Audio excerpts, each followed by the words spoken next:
The goal of this trip is to teach you how to use onX Hunt and QuietKats to get back to remote waters and small river or small stream trout fish. Now, the key in this is I couldn't be doing this at the more of a worse time of year. It's literally August. It's the stupidest time to go, but I love trout fishing. The season's almost over, and I wanted to get my last hurrah in before the end of the year.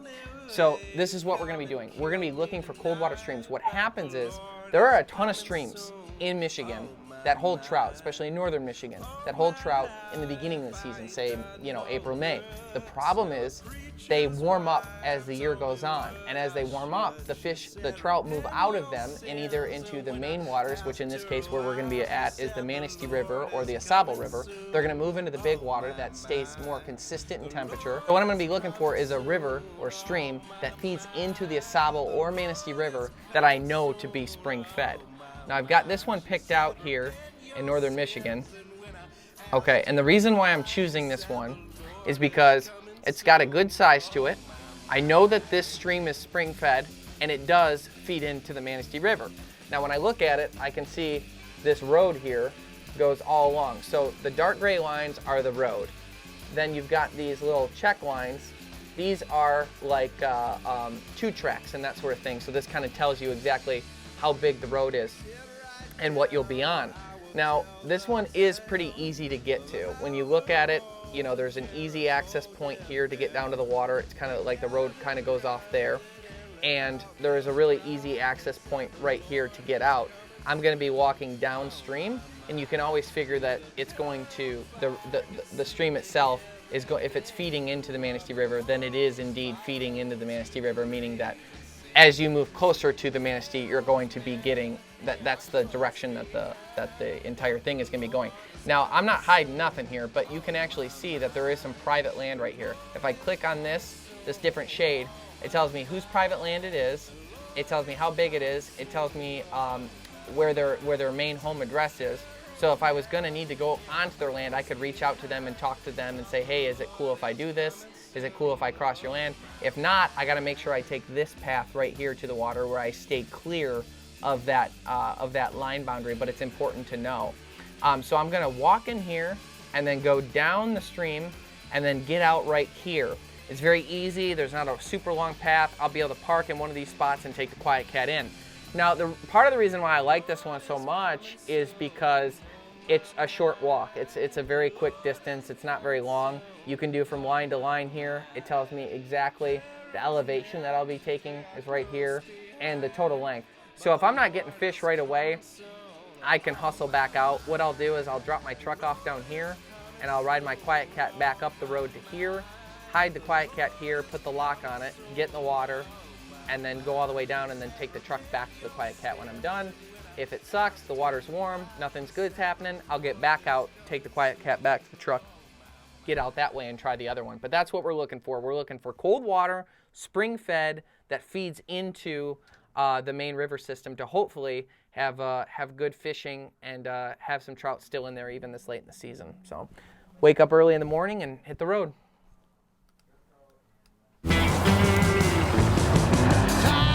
Trust isn't built in a day. It's built over time. The early hours and the late nights. It's built by doing the work and pushing the limits every day. Because the promises we make are the promises we were built to keep.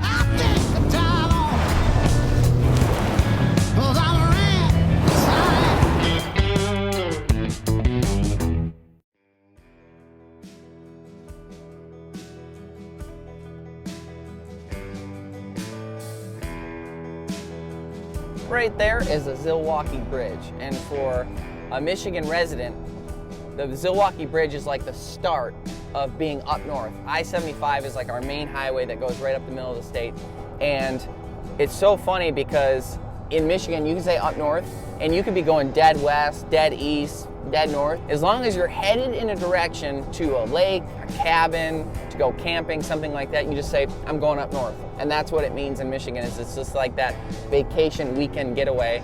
And that's, obviously we are actually heading northwest, and we are going to be hitting some of the best trout streams in Michigan. But I am so excited to try the new spots that we found on onX and see how it works out.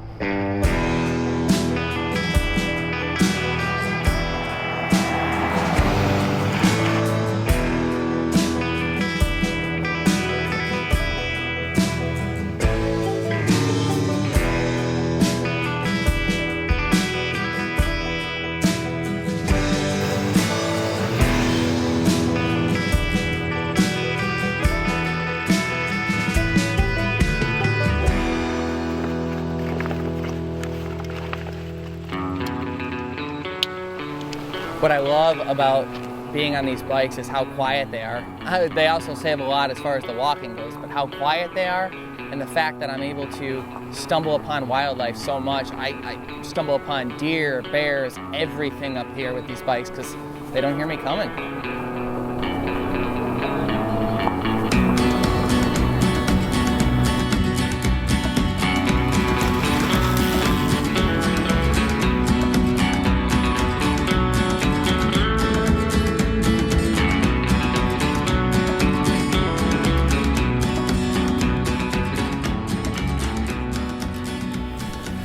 Okay, first things first, I can't tell you how excited I am that there's actually water here.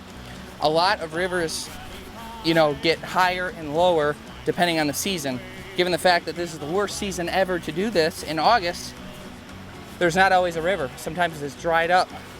And the next step, and the most nerve-wracking step, is checking to make sure it's cold. If the water's not cold, there will not be trout here, and we're looking for 55-degree water. And well, I have waders on, so I guess that's freezing. That is freezing. And that's what we want. Because I'll tell you, when you get in and you're unsure and it doesn't feel like it's chilling you to the bone, and you make that first cast and you get a chub on, which is a species that moves in once the water warms up and the trout move out, you know you're in for a long day back to the QuietKat to get out of here. But this is ice cold. And look at this, holes right here. You see how the river's turning, it's bending right here. And you see this dark area. That means it's deeper right there because it's like carving it out of the earth and making it that deeper spot. The fish hide in there.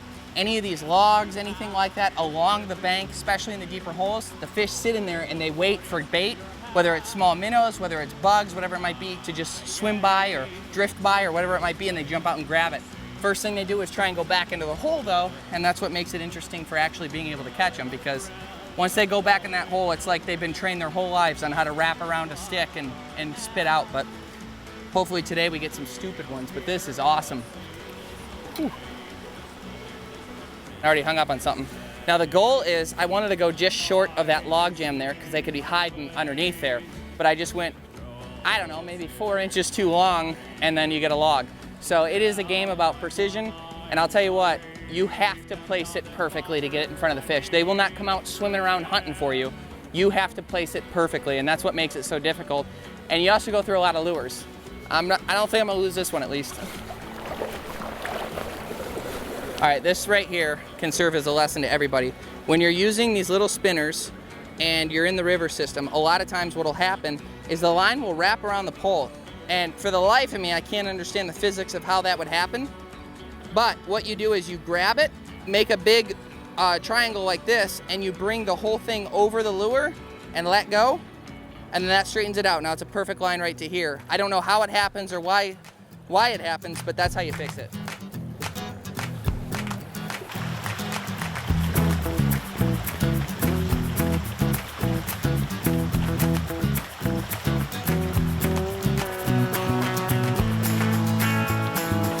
All right. So I already lost the lure, not a good sign. I like to lose at least one lure per fish, so I'm due the fish now. But I wanted to go over my gear checklist with you guys and kind of what I bring. So I bring a little tiny pair of pliers to help get the hooks out of the fish if they're hooked real rough. I like these little tiny scissors because they're nice to just have. You got to cut line all the time, that sort of thing, so that's always super important.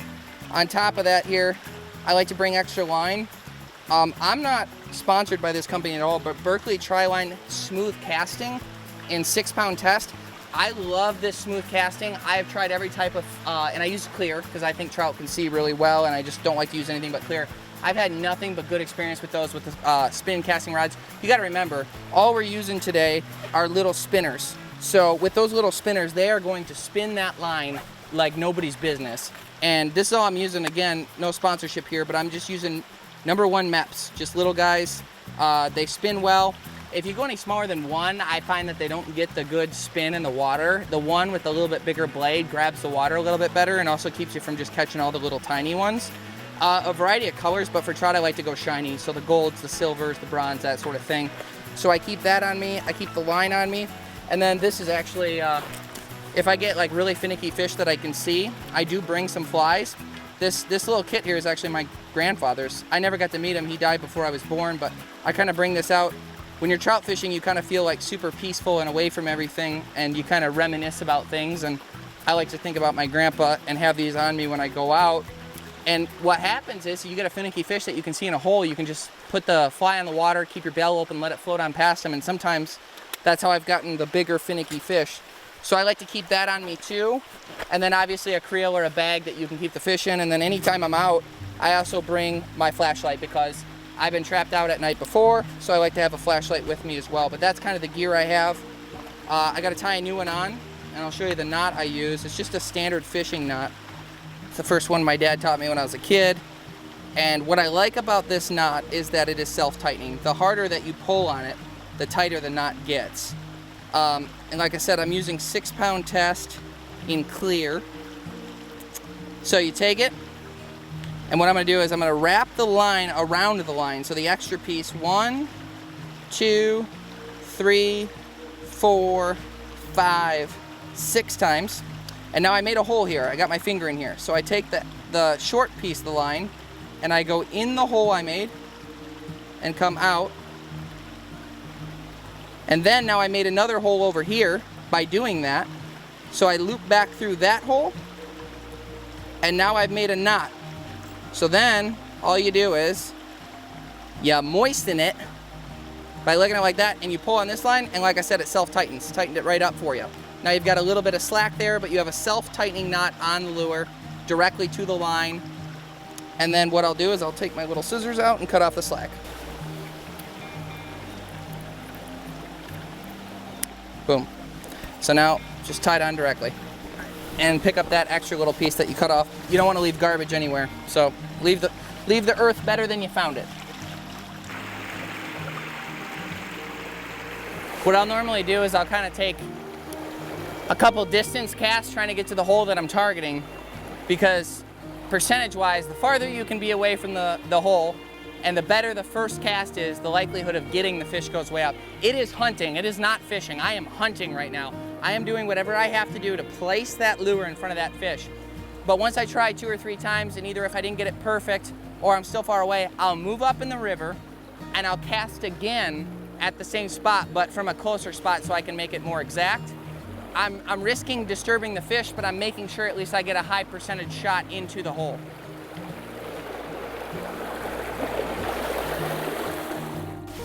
Okay, yes, this is everything I'm looking for a spot.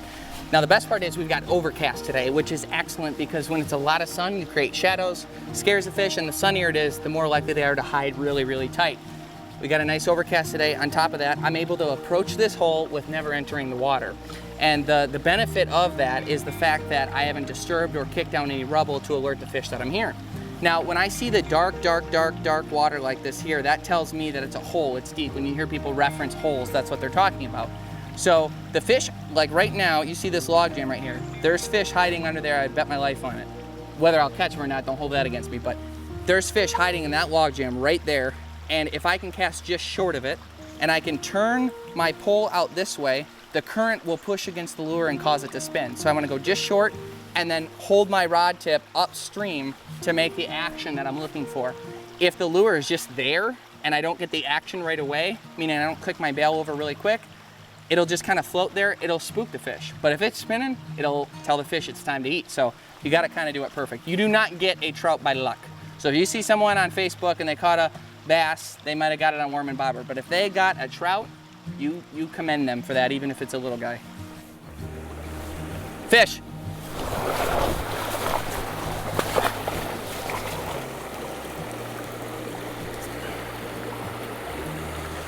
It's a little guy.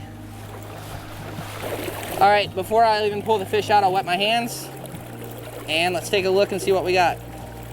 This fish is a rainbow trout, a little rainbow trout. So that's actually kind of cool. My hope is in this river system, I should get a nice look at different species. This is a rainbow trout. There should be brook trout. Hopefully that we'll get some brown trout. But that's a look at one species. Rainbow trout, little guy. They have to be 10 inches in these types of waters, so we're gonna let him go. All right, well, he wanted gone. Right here, look at this. You've got a spring. So when people say things are spring fed, look at this, coming right out of the ground.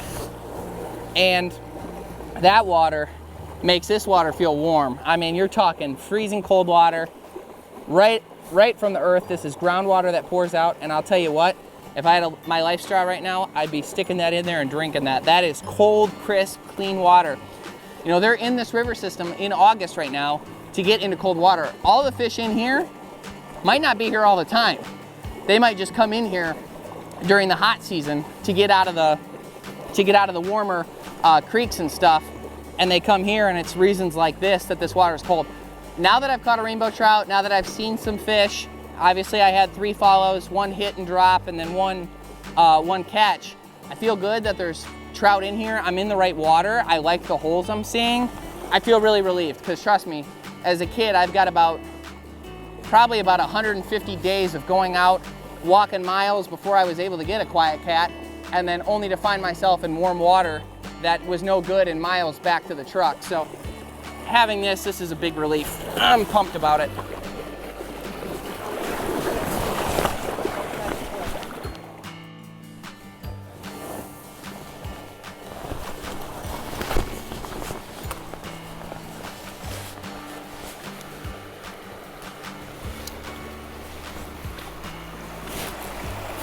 Fish. Pretty cool.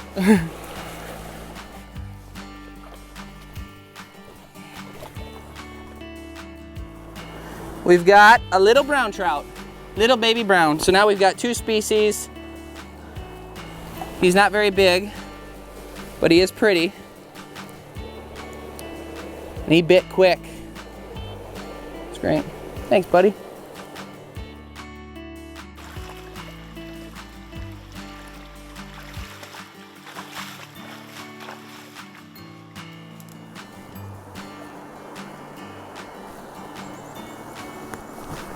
Ha! It's so hard to get a cast in there. Oh, there it is. Come on. Little brook trout. Oh, he fought it all the way, didn't grab it.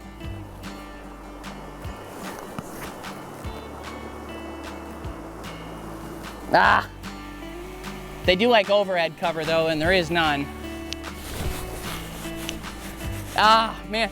So I went over a branch, so the lure had to come back out, you know? Fish jumps out and tries to grab it, missed it, and I was like, ah!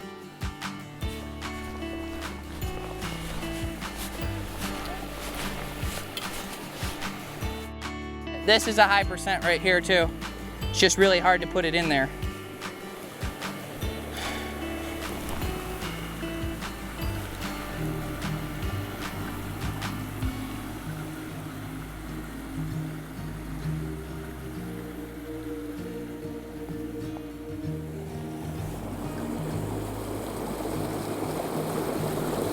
Fish.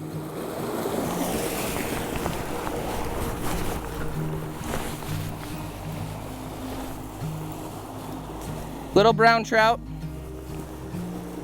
Beautiful fish. Absolutely stunning. Awesome, awesome, awesome, awesome. He's not quite big enough, so I'm gonna work on getting this lure out quickly and getting him back in the water. But great fish. Thanks, buddy. Perfect.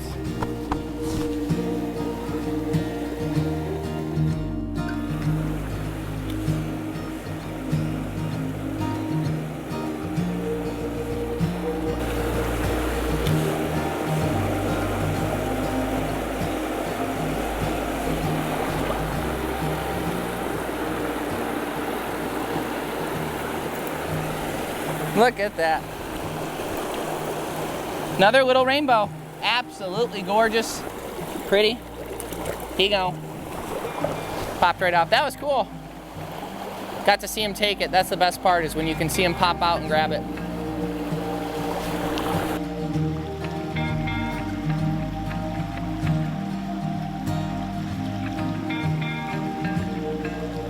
Fish, fish, fish, fish, fish, fish, fish, fish, fish, fish, fish. Yep, yep, yep, yep, yep, yep, yep, yep. All right. Yes. Oh, I'm wetting my hand, even though I'm pretty sure this one is gonna be a keeper. So something I did for if I ever forgot my measuring tape and I was out fishing, if I go like this, That's exactly 7 3/4, and like exactly 7 3/4. I'm just kidding. But if I do that, I can see that he is more than 8 inches, which is what they have to be in this water.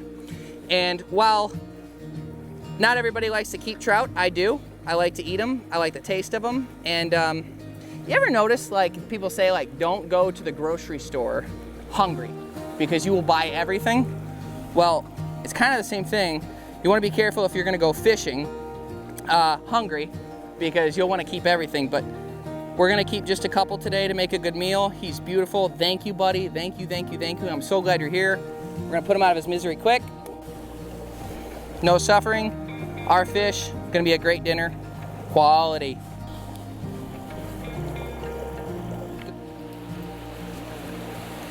Well, this is not what I expected. The canopy here is protecting me from the rain, but it's coming down. And I'm a little bummed. Only getting one keeper is not really what I wanted to give you guys to be able to see a lot more, but that's fishing. I caught 11 total and 1 keeper. So if I was out by myself and this wasn't like to teach people how to do it, I'd probably be pretty happy and on my way back in the pouring down rain. But honestly, it feels good. It was kind of warm. Knocks the skeeters down a little bit for the walk back. I got about a 1.5 mile walk back to the QuietKat, and then I'm gonna get out of here.